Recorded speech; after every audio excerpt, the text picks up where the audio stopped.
she woke up in the year 2980. The world she found herself in was a dystopian nightmare. Val was now a mother of 3, living in a crumbling house in a post-apocalyptic wasteland. The streets were filled with people scavenging for survival, and the air was thick with despair. In California, back in 2017, Val was a force to be reckoned with in the world of competitive gaming. Her game of choice? A fast-paced, adrenaline-pumping first-person shooter called Field of Fire. Val wasn't just good, she was legendary. Known by her gaming alias Speedrun, she had carved out a reputation that made her a household name in gaming circles. Her ultimate dream? To win a major tournament, go pro, and make a living doing what she loved most. But life, as it often does, had other plans. One crisp morning, Val's father, Carlos, cornered her with a reminder she'd been dreading. He had pulled some strings to land her a job interview with his brother. Carlos didn't mince words. Val had been unemployed for months, and this opportunity was too important to pass up. Reluctantly, Val agreed to go, but her heart wasn't in it. Her mind was elsewhere, consumed by the upcoming Field of Fire tournament and the $10,000 prize that could change her life. Before she left, Carlos tossed her another responsibility, picking up her grandmother from a doctor's appointment. Val sighed but nodded, knowing she couldn't say no. But as soon as she stepped outside, her boyfriend, Evan, was waiting for her in his car, and Val quickly swapped her formal attire for her usual casual clothes. Evan raised an eyebrow, clearly disapproving of her decision to skip the interview for a video game tournament. But Val brushed off his concerns with a shrug. "I'll just call in sick," she said, her tone dismissive. The tournament was everything to her. The prize money wasn't just a number, it was her ticket to a future she'd been chasing for years. But Evan had bad news. Roy, the undisputed king of Field of Fire, would also be competing. Known by his gaming handle, Kilohertz, Roy was a living legend.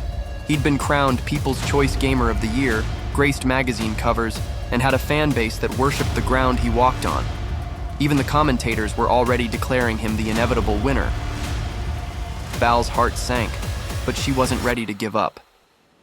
Evan tried to ground her, reminding her that her goal wasn't to win, it was to qualify. The game began, and Val was off to a strong start. She scored the first kill, putting points on the board and earning cheers from Evan, who was her lone supporter in the crowd. But then Roy appeared, and everything changed. He moved like a phantom, stealing her kills and taunting her with every move. At one point, he even stopped playing to high-five fans or covered his eyes mid-game, showing off his insane skills. Val fought hard, refusing to back down. By the final moments of the match, she and Roy were tied. With seconds left on the clock, Val had an opponent in her sights, a clear shot that could secure her victory. But instead of taking it, she made a split-second decision to chase Roy, desperate for a glory kill that would cement her place in gaming history. It was a gamble, and it backfired. Roy's character vanished from her screen, only to reappear behind her and deliver the killing blow. Just like that, her dream was shattered. As Val walked away from the arena, her frustration boiled over. She couldn't understand how Roy had pulled off moves that seemed impossible, moves that defied human reaction times. Evan tried to console her, pointing out that she'd made it to the finals, a huge accomplishment in its own right.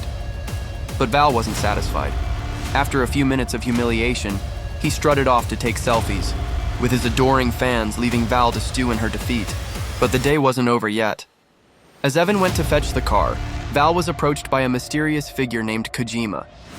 He congratulated her on her performance but delivered a sobering prediction. She'd lose again tomorrow. Kojima claimed to be a furry grandmother and handed her his business card, insisting that if she wanted to win, she'd need his help. He also confirmed Val's suspicions about Roy. There was no way he was playing fairly. "Nobody can be that good," Kojima said cryptically before disappearing into the crowd. When Val returned home, her father was waiting. Carlos asked about the interview, and Val lied through her teeth, claiming it had gone fine. But Carlos wasn't fooled. He'd already spoken to his brother and knew she hadn't shown up. To make matters worse, she'd also skipped out on picking up her grandmother, forcing Carlos to do it himself, a move that nearly cost him his job. Furious, Carlos announced that Val would have the interview tomorrow. No excuses. Val tried to argue, pleading with him to understand how important the tournament finals were to her. It wasn't just about the money, it was her dream, but Carlos wasn't having it. Later that night, Val sat at her computer staring at a job application, but her heart wasn't in it. Instead, she found herself opening a gaming stream, her mind still fixated on Roy and the tournament. Desperate for answers, she dug out Kojima's card and decided to visit the address he'd given her.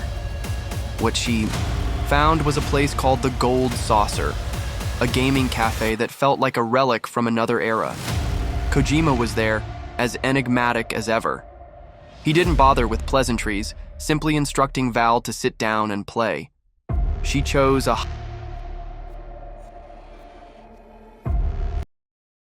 Thanks for watching. Subscribe if you like.